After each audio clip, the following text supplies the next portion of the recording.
सगळ्यांचं हार्दिक स्वागत आहे आपल्या यूट्यूब चॅनलवरती.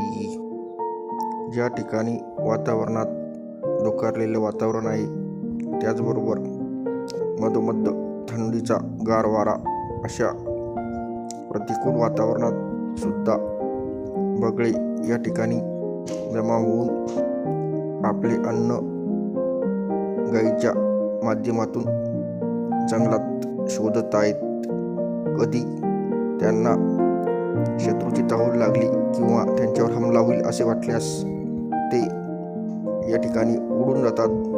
उंच आकाशात जाऊन पुन्हा या ठिकाणी धरतीवरती परत येऊन आपला जो अन्नाचा दैनंदिन शोध आहे तो या ठिकाणी चालू आहे. त्याचबरोबर गायी ज्या दिशेने जातात त्या दिशेने त्यांचं जे अन्न कलेक्शन शोध या ठिकाणी चालू असतो व हे कार्य अविरत त्यांचं चालू असतं. परंतु काहींना या ठिकाणी अन्न भेटतं तर काहींना या ठिकाणी भेटत नाही. धन्यवाद.